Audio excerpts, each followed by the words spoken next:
Hey Megan, how are you doing? It's been a long time since we last spoke. I was just wondering if you were well. Carl? Yeah, it really has been a long time. I'm fine. I'm doing much better without you. So, what do you want? You've got a lot of nerve talking to me after everything you did. It's already been months since you left, and you suddenly want to have a chat? Just to let you know, I'm not interested in catching up or making up with you. I just want to know how you've been recently, that's all. You don't have to be so defensive. You must be feeling lonely living all by yourself in that house without me, right? You can't have completely forgotten about me already. Lonely? That's a great joke. I stopped feeling lonely 3 seconds after you walked out the door. Honestly, I felt more angry and sad. But it's already been months. I'm not sad about you anymore. I'm disappointed and still angry enough to not want to have anything to do with you, but otherwise, I'm doing really well. I'm grateful to our lawyers that our divorce went so smoothly and that it was all over so quickly. Thanks to that, I didn't have to meet you in court as often as I expected. Alright, I'm kinda shocked. I thought that you would still feel something for me. I mean, it's only been 6 months, you know? You can't have gotten over me that quickly, can you? I kinda feel like we've really grown apart. I feel like there's a massive distance between us now. We used to be husband and wife, and we were in love, and we lived together, ate dinner together. But look at us now. We're so far apart. Huh? What's your point, Carl? I told you that I'm not interested in talking to you. That includes getting nostalgic about how things used to be. And what do you expect? I don't know where you're living right now, but of course we're far apart, physically and emotionally. We're divorced, and we're never going to see each other ever again. We're complete strangers now. You're no different to any stranger I pass on the street. The difference between you and a stranger is that I would rather have a conversation with any random person rather than speak with you. Megan, don't be so cold. You don't have to be so harsh towards me. I used to be your husband. The key words are used to be. That was until you won the lottery and suddenly started acting like you were better than me. Yeah, it was a lot of money, but I don't understand how you could have changed so much in just a matter of hours. You threw me away on the day you won that lottery, and you're telling me that I'm being cold? I don't have anything to say, and I have no intention of being kind to an idiot like you. Trust me, I feel really bad for what I did. I know I've been an idiot. That's why I messaged you today. I did something terrible, but I wish you could just talk to me. I'm really sorry. I hurt your feelings. I thought about what I did since then, and I've reflected on my actions. I regret ever doing something so stupid and impulsive. I should have been more rational when we were talking about the winnings, and shouldn't have reacted like that. No, I should have listened to what you said more carefully. You were being so reasonable about what to do with the money, and I wrecked our marriage because I was so selfish. I regret all of that and more. The fact that you're saying that now means you're in the situation I predicted you'd end up in all those months ago, right? I hate to rub it in, but I told you so. I can't believe it took you so long to realize how wrong you were. I could see it coming from a mile away, but I guess you just had to experience it firsthand. I know, I was stupid and I'm sorry. I finally realized that you warned me that this would happen for my sake. I was too blinded by the money to understand that you were only thinking of me. I wish I could go back in time and change everything, but I can't. I was so stupid and I regret it all. Yeah, you were so stupid. And horrible, too. I get that winning $3 million was a big deal. It's a lot of money, and it's not every day that such a large amount of money comes into hand. I think anyone would panic and get big ideas about how they want to spend their newfound fortune. I was pretty shocked too, and I won't lie, I thought about all the amazing things we could buy too. But the way you reacted was abnormal. Once you knew you had the winning ticket, nothing else mattered to you. You only cared about yourself and the money. I wasn't thinking straight. It was like I was in a dream state. I couldn't help myself. All I suggested was that we should be sensible with how we spend the money and save as much of it as possible for our future together. And keep some money aside in case we had children. I wasn't planning on taking anything from you, and I made no mention of spending it all by myself. But you started raving, shouting at me that it was your money and that I wasn't allowed to touch a single cent, that it was for you to use the way you wanted to spend it. I never intended to take anything from you, but that's what you assumed. And suddenly, poof, like magic, you were gone, along with the money. You didn't even answer my messages until you sent me the divorce papers. And even then, you only replied that you would give me alimony if I signed the papers. We had been together for 3 years, but all that went down the drain when you got that money and turned into a completely different man. For weeks, I wondered what those 3 years were, if they meant nothing to you. After I stopped being sad, I realized that I had already wasted 3 years, and that I shouldn't waste any more time trying to make sense of what you did. I know. I was completely at fault. But it was $3 million. Neither of us had even had a tenth of that amount in our banks at one time. You can imagine why I went so crazy, can't you? Yeah, it's a lot of money, but that doesn't excuse your behavior. You ranted at me that my parents might come and beg you for money because they're so poor and that you couldn't trust anyone anymore. You were insulting me and my family with every word you said.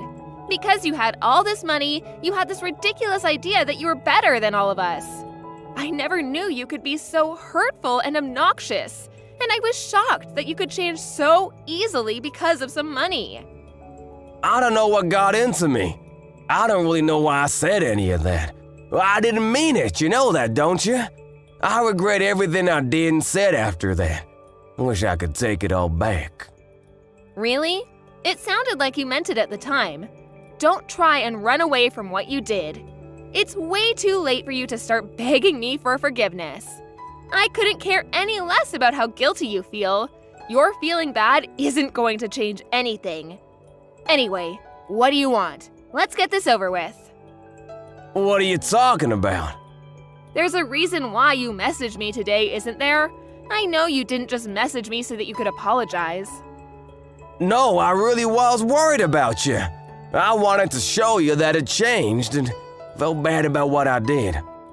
I guess I also wanted to find out what you did with the money I gave you when we divorced. I was just curious about how you spent it, that's all.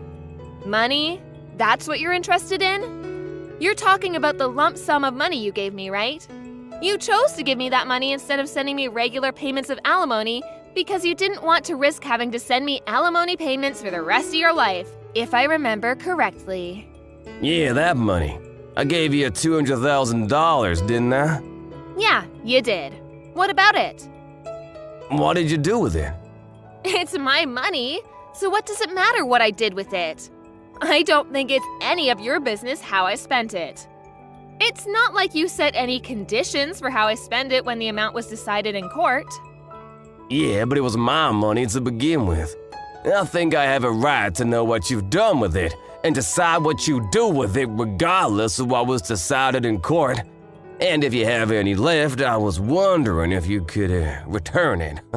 Since you're so smart when it comes to money, I was hoping you still have a lot left. No way. You can't seriously be asking for it back. Of course I'm not giving it back. It may have been yours when you had it, but it became mine when you paid it to me as compensation. Do you understand the meaning of the word compensate? You're the one that suddenly asked for a divorce, so I was owed alimony. But you didn't want to pay that, and I didn't want to keep on having to meet you in court, so I settled for that money you gave me. I don't have any obligation to return that money to you. That money was owed to me, and it's mine. Yeah, it was compensation, but I only gave you a lot of money because I had a lot of my own money at the time. But I'm having trouble right now, and I need some money. It would be great if you could give it back. To be honest, it's my money, so I shouldn't even have to ask you. What do you mean by trouble? I got married after we divorced. Oh, so the rumors I heard were true. Congratulations! I heard that you married someone. So, how did that turn out for you? She ran away with all of my money. I never should have married her. What?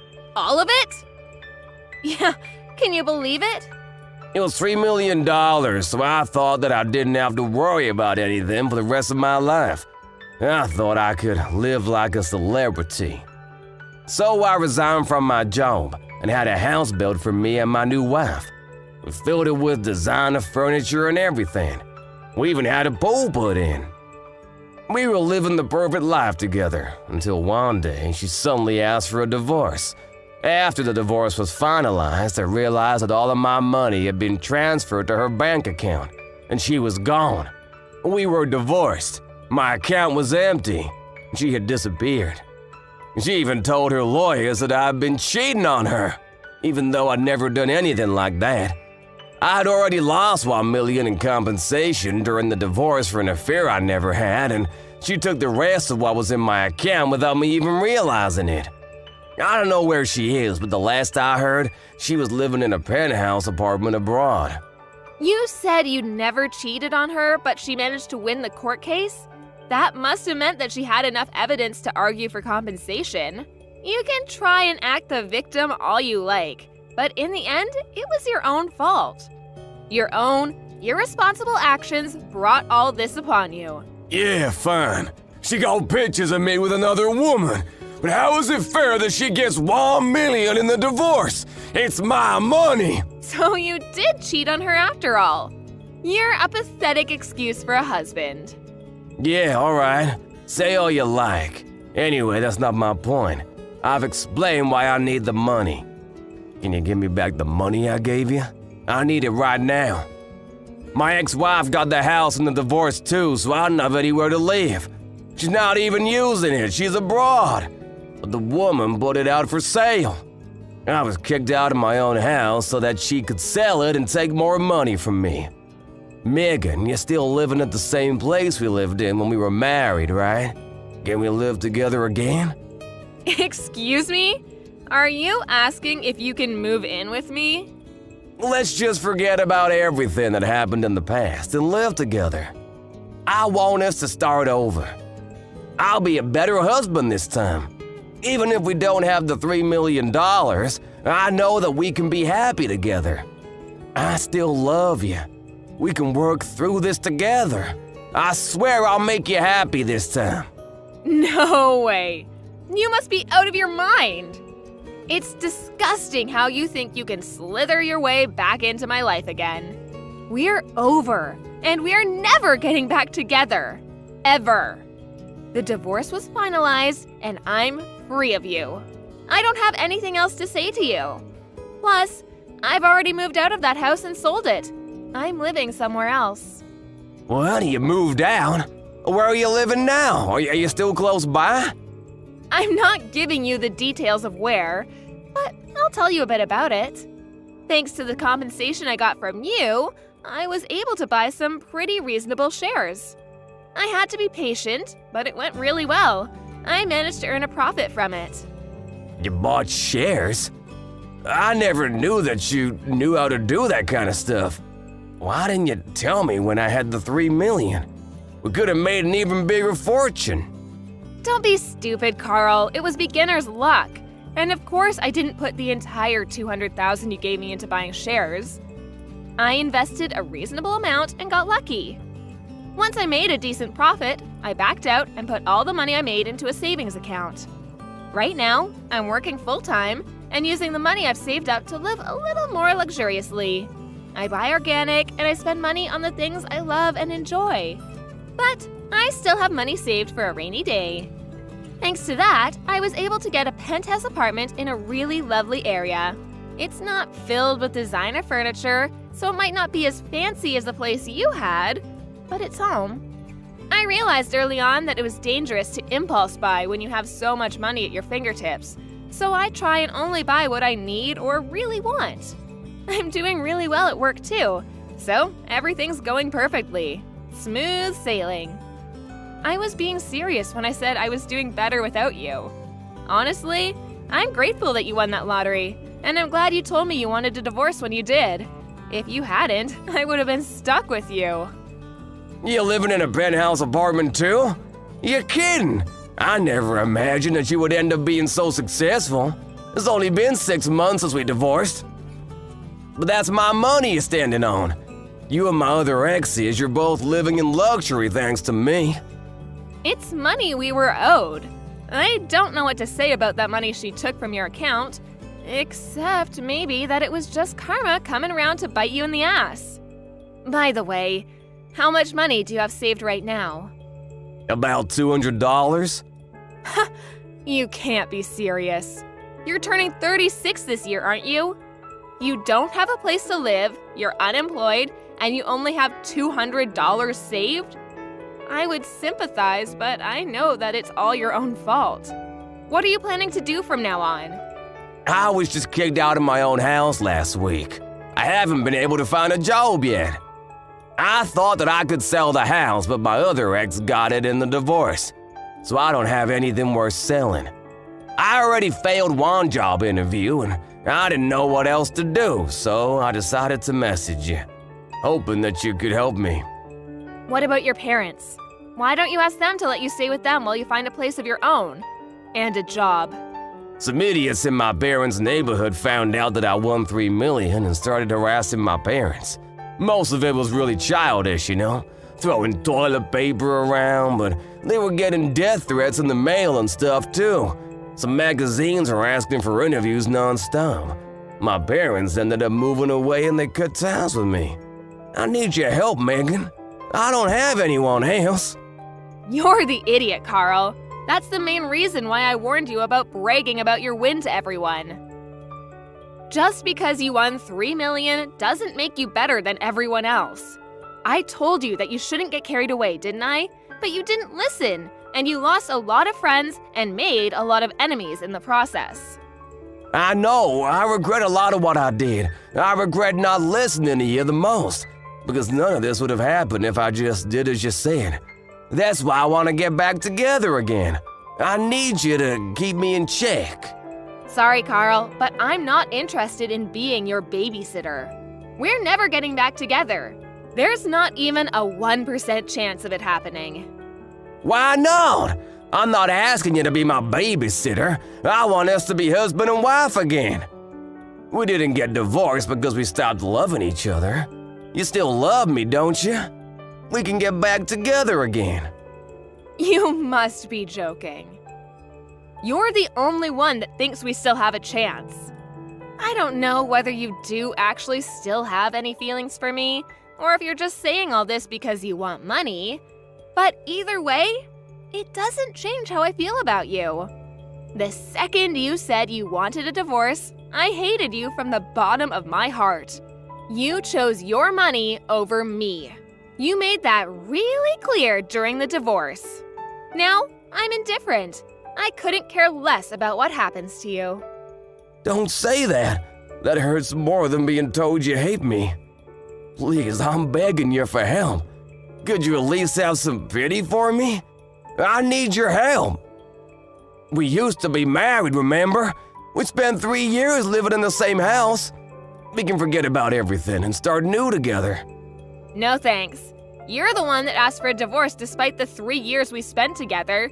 So don't bring it up as a reason to get back together.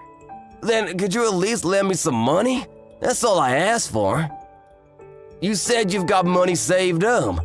You can spare some, can't you? You made that money because of the money I gave you. You owe me. Come on, I don't even have a place to live. I'm begging you, Megan, help me out. I don't have anyone else to turn to. I don't have any obligation to help you. You won $3 million and you told me that you didn't trust me with your money, saying that I might waste it all on shopping sprees. Only God knows where you got the idea that I would do that.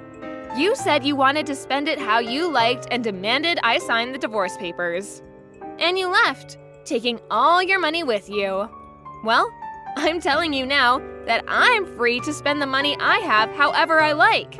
including the money I got as compensation. I don't have a single cent to give you. Then what am I supposed to do? The reason why you have so much money right now is because of the money I gave you. Don't you feel any gratitude towards me? You could at least give something back as thanks. It's not fair that you're living in a penthouse apartment and have money saved and still have a job. I don't have anything. How can I accept that? Why should I care whether you accept it or not? You were living in a house filled with designer items and lived the celebrity life for a few months, didn't you? I hear that your new wife was quite beautiful, too. You didn't have to work and spent your days relaxing, sleeping, and eating, I guess. Do you remember what you told me when you left me? You said that you were rich and that you deserved better than a boring old woman like me, even though we're the same age. Even though you would be just as boring without that money. You said that you were going to find someone younger and prettier, someone that would suit your newfound fortune. Did you think I would forget that you said that? I don't remember saying anything like that at all. But I'm sorry, I really am. I wasn't myself then. I didn't think that at all. I've never thought anything like that. You didn't think I was being serious, did you? Ever since we got divorced, I've been thinking about you. I just want to get back together. I realized after spending a few months living with my other wife that the only one for me was you. I need you, Megan. Really? You need me? Thanks. I'm so flattered. Is that all you have to say? I'm begging you here. Just listen to what I have to say, please. Can't you be a little interested just for a minute? I just need $1,000, that's all. I won't ask for any more than that. I'll pay you back. Megan, are you listening to me? If I have $1,000, I can buy lottery tickets again. I'll win a fortune, and I'll be able to give you all the money you want. You've got to be kidding. I guess it's true that money drives people crazy. You hear a lot in the news about how people spent their winnings on something ridiculous, but I think you've outdone all of them. I've never heard of anyone that had to beg their ex for money to bet their chances on a second win. If you think that's the way out of your problems, then there's no helping you. What do you mean there's no helping me? You can help me. I just need money. We can fix everything if we get back together and help each other through this. I want to start over with you. I love you. Don't you love me back? Don't you feel sorry for me? You don't love me. You just love that I have something you don't. My money. And I don't need anything to be fixed. My life is great as it is now. It's not perfect yet, but you're not the one that will make it perfect. You need to learn to fix your behavior and fix your problems yourself. Don't bother me anymore. I do love you. I only have you. Give me back my money. It's not yours. I made this money because of the decisions I made.